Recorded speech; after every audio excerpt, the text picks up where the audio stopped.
Hello दोस्तों, जब भी हमारे सामने टाइटैनिक का नाम आता है तो हमारे सामने काफी डरावनी तस्वीरें बनने लगती हैं, जिनमें वो काफी बड़ा जहाज, जिसे अपने टाइम का सबसे बड़ा और सिक्योर जहाज बताया गया था, अपने साथ हजारों यात्रियों को लेकर समुद्र में डूब जाता है। इस घटना पर एक फिल्म भी बनाई गई, जिसे देखकर इस घटना के लगभग 100 साल गुजरने के बाद भी लोग इसे याद करते हैं। जिस जहाज को बनाने में 3 साल का वक्त लगा था, उसे डूबने में 3 घंटे भी नहीं लगे। टाइटैनिक का पहला सफर 10 अप्रैल 1912 को इंग्लैंड के साउथहैम्पटन से स्टार्ट हुआ था। महज 5 दिनों के बाद ये घटना हो गई, जब जहाज अटलांटिक महासागर में एक आइसबर्ग से टकरा गया और 15 अप्रैल 1912 की सुबह ये जहाज पूरी तरीके से समुद्र में समा गया।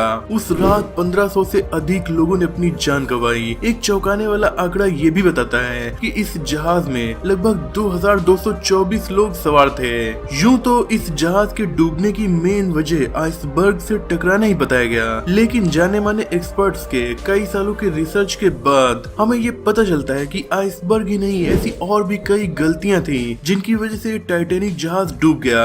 आज की वीडियो में हम ऐसी ही 10 गलतियों के बारे में जानने वाले हैं, जिनकी वजह से ये इतिहास की बेहद डरावनी घटना हुई। Number 10, waves. जितनी ऊंची लहरें उतना ज्यादा जोखिम।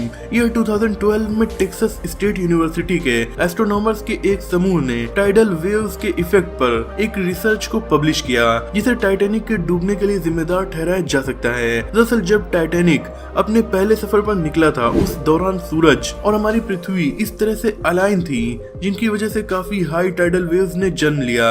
और हो सकता है इन्हीं वेव्स की वजह से टाइटैनिक के रास्ते में वो बड़ा सा आइसबर्ग आ गया होगा। पर बताने वाले ये भी बताते हैं कि इस सफर की शुरुआत में अटलांटिक ओशियन बिल्कुल शांत था, क्योंकि हर जहाज के सफर से पहले उसके रास्ते का वेदर फोरकास्ट भी देखा जाता है। तो इस वेदर फोरकास्ट में किसी भी समुद्री तूफान की आशंका नहीं जताई गई थी, यानी कि ये भी हो सकता है कि वेदर फोरकास्ट वालों से कोई गलती हो गई हो, या फिर इतने बड़े सफर के आगाज से पहले मिली किसी वार्निंग को शायद अधिकारियों ने इग्नोर कर दिया हो। Number 9, Olympic ship. टाइटैनिक के कैप्टन एडवर्ड स्मिथ थे, एक ऐसे कैप्टन जिनको टाइटैनिक से पहले कई सारे बड़े जहाजों को लेकर अटलांटिक ओशियन में सफर का एक्सपीरियंस था। उन्हीं जहाजों में से एक था ओलंपिक जहाज। ओलंपिक एक वारशिप था जो यूएस नेवी इस्तेमाल करती थी।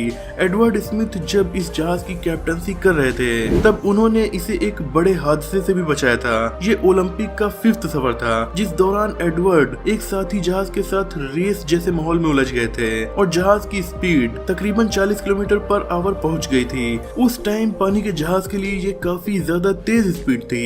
इतने में सामने से एक आइसबर्ग भी आ गया, ठीक वैसा ही आइसबर्ग जैसा टाइटैनिक के सामने आया था। कप्तान एडवर्ड स्मिथ ने अपनी चालाकी से ओलंपिक को उस आइसबर्ग से बचा लिया। हालांकि वो आइसबर्ग ओलंपिक के पिछले हिस्से में लग गया था, पर उससे कुछ खास नुकसान नहीं हुआ। इस घटना को टाइटैनिक की घटना से इसलिए जोड़ा जा सकता है क्योंकि एडवर्ड स्मिथ ने वही स्ट्रेटेजी टाइटैनिक को बचाने में भी लगाई थी, जिससे उन्होंने ओलंपिक को बचा लिया था। लेकिन इस बार आइसबर्ग ओलंपिक की तरह टाइटैनिक के पिछले हिस्से से नहीं, बल्कि साइड से टकरा गया था। एडवर्ड स्मिथ काफी एक्सपीरियंस्ड कैप्टन थे और उन्हें समझना चाहिए था कि एक वारशिप और एक कॉमर्शियल जहाज की बनावट में काफी ज्यादा डिफरेंस होता है। बताया जाता है कि टाइटैनिक ने भी सफर की शुरुआत में ही रफ्तार पकड़ ली थी, ठीक ओलंपिक की तरह। नंबर 8, सफर से पहले आग। टाइटैनिक के इस हादसे से सिर्फ 2 फायर फाइटर ही बचकर बाहर वापस आ सके थे। इन 2 फायर फाइटर्स के मुताबिक जिस दिन टाइटैनिक अपने पहले सफर के लिए निकलने वाला था, उससे कुछ दिन पहले उसके निचले हिस्से में आग लग गई थी। ये आग इतनी ज्यादा खतरनाक थी कि उसे बुझाने में तकरीबन 10 दिन लगे थे। वैज्ञानिक बताते हैं कि इस आग की वजह से टाइटैनिक के नीचे का हिस्सा काफी ज्यादा कमजोर भी हो गया था और इसी जगह से आइसबर्ग टकराया था। आपको बता दें कि सफर पर जाने से पहले टाइटैनिक ने 5 बार टेस्ट रन पास किया था, लेकिन अफसोस की बात यह है कि आग इन टेस्ट रन के बाद लगी थी। कुछ लोग तो ये भी कहते हैं कि इस आग की वजह से जहाज के हेड बल्क में एक छेद हो गया था और जहाज में पानी पहले से ही घुस रहा था, आइसबर्ग की टक्कर से काफी पहले। नंबर 7, मैसेजेस का अनदेखा करना। टाइटैनिक जब बन रहा था तब से इसका एडवर्टाइजमेंट हर तरह के अखबारों में किया जाने लगा था। जाहिर सी बात है, जब ये जहाज बनकर तैयार हुआ होगा तो इसमें सवार होने के लिए बहुत से लोग काफी ज्यादा एक्साइटेड भी थे, लेकिन इस आलीशान से जहाज में हर किसी का सफर करना काफी मुश्किल था। उस वक्त इस जहाज के टिकट का प्राइस तकरीबन $130 था, जो कि इन्फ्लेशन अगर लगाया जाए तो आज के हिसाब से 85 लाख रुपए हुआ। इसी वजह से इस जहाज में दुनिया के बेहद अमीर बिलियनर लोग ही ज्यादातर सफर कर रहे थे, तो उनकी देख रेख भी तो इसी हिसाब से होगी। जहाज में बैठे लोग इतने ज्यादा वीआईपी थे कि टाइटैनिक के कैप्टन को खुद उनकी देख रेख में लगना पड़ रहा था। टाइटैनिक के क्रू को कई बार रेडियो पर मैसेज मिले थे कि रास्ते में बहुत सारे आइसबर्ग्स हैं, लेकिन सब के सब बस पैसेंजर्स की सेवा में लगे हुए थे और मैसेजेस को इग्नोर कर रहे थे। सबसे पहला मैसेज टाइटैनिक को एसएस मसाबा नाम के जहाज से मिला, जो कि खुद न्यूयॉर्क जा रहा था, जिस रूट से टाइटैनिक को गुजरना था। इस मैसेज को पाते ही कैप्टन एडवर्ड स्मिथ ने जहाज को थोड़ा सा मोड़ने को कह दिया, लेकिन उन्हें ये नहीं पता था कि उनके इस डिसीजन से टाइटैनिक एक बड़े खतरे की ओर बढ़ रहा था। इसके बाद मिले सभी मैसेजेस को अनसुना भी कर दिया गया। बताया जाता है कि टाइटैनिक को कुल 6 मैसेज मिले थे, जिनमें से केवल एक पर ही ध्यान दिया गया। आइसबर्ग के टकराने से ठीक 1 घंटे पहले एक कैलिफोर्नियन जहाज ने भी टाइटैनिक को चेतावनी दी थी, लेकिन उनकी आवाज इतनी ज्यादा तेज थी कि किसी को समझ ही में नहीं आया। नंबर 6, कोई भी दूरबीन नहीं। अटलांटिक ओशन में बहुत ज्यादा ठंड होती है। जैसे जैसे दिन ढलता गया वैसे वैसे टेम्परेचर में कमी आती गई। धुंध और कोहरा चारों तरफ फैलता गया। हर जहाज में ऐसे 2 लोग होते हैं जिनका काम होता है बाहर के माहौल और मौसम के बारे में कैप्टन को चेतावनी देते रहना। उस रात टाइटैनिक पर ये काम फ्रेड फ्लीट और रेजिनाल्ड ली नाम के शख्स कर रहे थे, लेकिन उस रात धुंध और कोहरे की वजह से दूर देख पाना बहुत ज्यादा मुश्किल था। विजिबिलिटी इतनी लो थी कि दूरबीन के बिना बड़ी सी चट्टान भी न दिखाई देती, और वो तो फिर एक आइसबर्ग था। बताया जाता है कि दोनों में से किसी के पास कोई दूरबीन नहीं रखी थी, जिसके चलते उन्हें आइसबर्ग काफी लेट दिखाई दिया, और जब तक ये मैसेज केबिन क्रू तक पहुंचता तब तक और भी ज्यादा लेट हो चुका था। कुछ लोगों का कहना है कि जिस रूम में दूरबीन रखी हुई थी उसकी चाबी नहीं मिल रही थी। इस चाबी का खोना भी टाइटैनिक के डूबने की एक वजह बना। नंबर 5, प्रोपेलर का रुक जाना। जैसा कि मैंने आपको बताया, टाइटैनिक से पहले कैप्टन एडवर्ड स्मिथ का सामना ऐसे ही एक आइसबर्ग से ऑलरेडी हो चुका था जब वो ओलंपिक को लेकर अमेरिका जा रहे थे। तो इस बार भी एडवर्ड ने ठीक वैसा ही किया जैसा उन्होंने तब किया था। क्योंकि जहाज की रफ्तार काफी तेज थी, कैप्टन ने उसकी स्पीड कम करने के लिए तुरंत ही बहुत सारे इंजन को बंद करने का आदेश दे दिया, और इसके साथ ही जहाज को राइट साइड में घुमाने लगे। सारे इंजन बंद होने का मतलब था जहाज के वो सभी पार्ट जो इंजन से चलते हैं वो भी बंद हो गए। जहाज का प्रोपेलर जो जहाज के पीछे की तरफ होता है वो भी इंजन के बंद होने से बंद हो गया। और आज के बड़े बड़े एक्सपर्ट्स बताते हैं कि प्रोपेलर का बंद हो जाना शिप को तेजी से राइट साइड की तरफ नहीं घुमा पाया।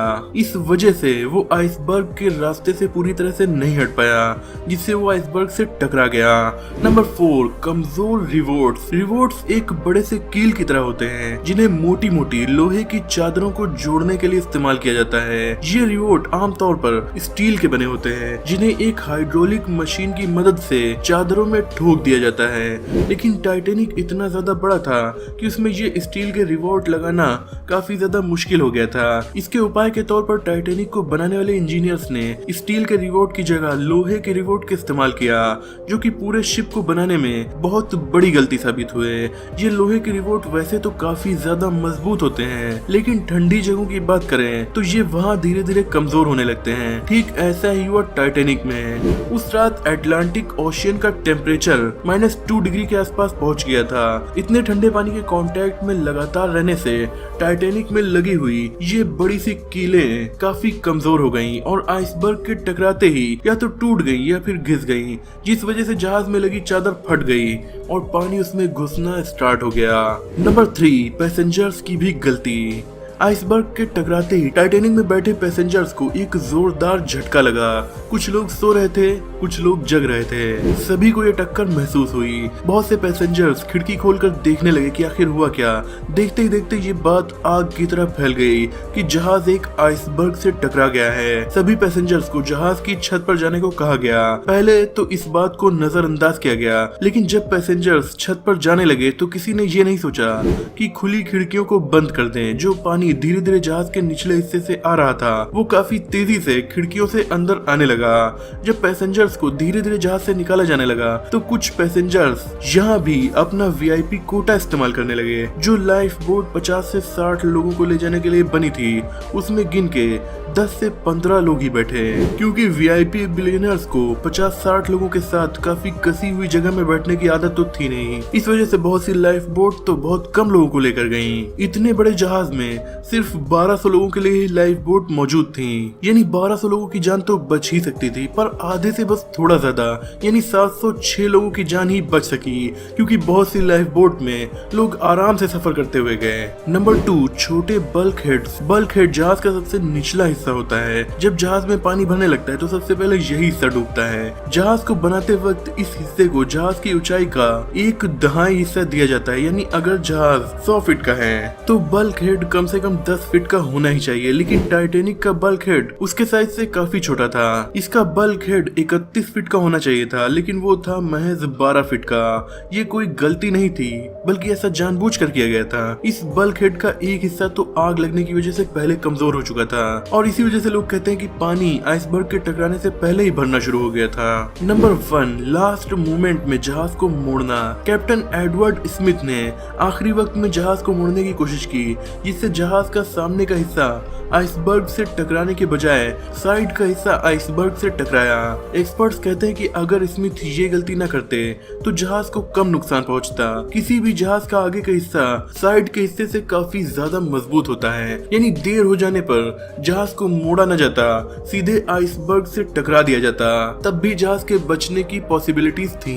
दोस्तों, एक शॉकिंग फैक्ट ये भी है कि टाइटैनिक की घटना में यात्रियों की मौत पानी में डूबने से नहीं बल्कि ठंड की वजह से हुई थी, क्योंकि उस टाइम जहाज नॉर्दर्न हेमिस्फीयर में था, आर्कटिक के काफी करीब था और अटलांटिक का टेम्परेचर -2 डिग्री था। तो पानी में जाते ही लोग काफी ज्यादा ठंड का शिकार हो गए और ठंड की वजह से इनकी मौत हो गई, ना कि डूबने की वजह से। तो दोस्तों, ये थी वो 10 बड़ी गलतियां जिनकी वजह से टाइटैनिक जहाज अपने पहले सफर को भी पूरा नहीं कर पाया और 2 टुकड़ों में बंटकर अटलांटिक ओशियन की तह में समा गया। ये ह्यूमन हिस्ट्री की बहुत दुखद घटनाओं में से एक है।